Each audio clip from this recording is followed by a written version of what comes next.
In the development update on August 20th, the Chinese Room and Paradox Interactive announced that Bloodlines 2 will be delayed until the first half of 2025. Anybody want to bet that the first half of 2025 means toward the end of the first half of 2025? While that announcement is a bummer, the development update did show us a little bit of the game, some of it good, some of it bad, or at least questionable looking. But before we get into that, let's address the vibe. Hi everyone, I'm Alex Skidmore, Creative Director of Vampire the Masquerade Bloodlines 2 at the Chinese Room. Today we would like to update you on the progress of making Vampire the Masquerade Bloodlines 2 and give you some insights into the process of making the game. Good evening, I'm Matthias Lilja, Deputy CEO of Paradox Interactive.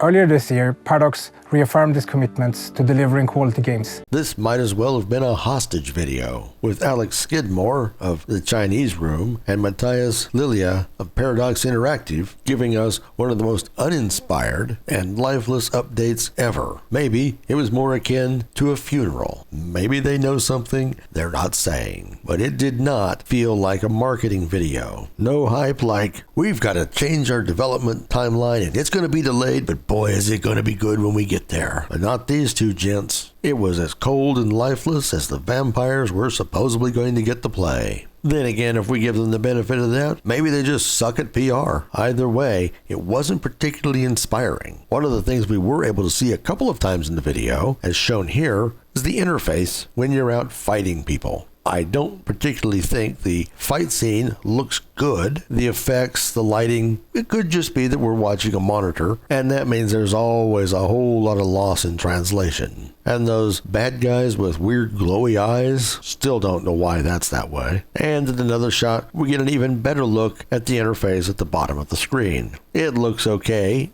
if nothing special, although I'm not particularly thrilled about the 4 things, abilities, or whatever those are at the bottom on the right and the left. I want more stuff to do. But we do know they have a need to, as they said in a previous diary, cater to consoles. The environments we did see, they looked okay. Later on in the video, as shown here, there's several other environments. They look suitably atmospheric and not as neo-noir as some shots they have shown us in the past. But by far, the most interesting portion of this video is right here. It certainly looks like we have customization of the PC. Certainly we see some various hair on Fire.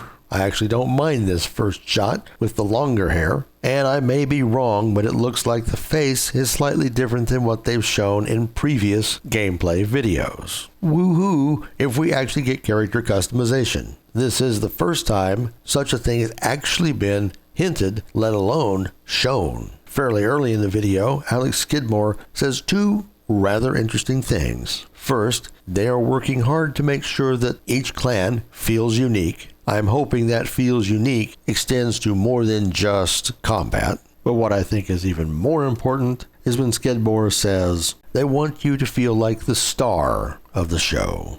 That's something we at the Outpost can get behind. So many games today, even Baldur's Gate 3, have a very hard time achieving. More often than not, you're just part of a greater story along for the ride. Skidmore also said that they're able to add more endings to personalize the game even more, as well as to address some of their pet projects and feedback they've gotten from playtests and the community. Matthias Lilja, Paradox Interactive rep on this video, stated that they are committed to this game, it's in a good place, and they are going to prioritize polish over release date. All in all, we have no idea how much of this is just marketing BS, and we'll find the game has been canceled sometime before November. But let's hope not, and wish Alex and Matthias' families the very best after their ordeal. Folks, mainline some adrenaline or something. Again, some good, some bad. What are your thoughts? Leave us a comment below, and don't forget to like and subscribe. Thanks for watching.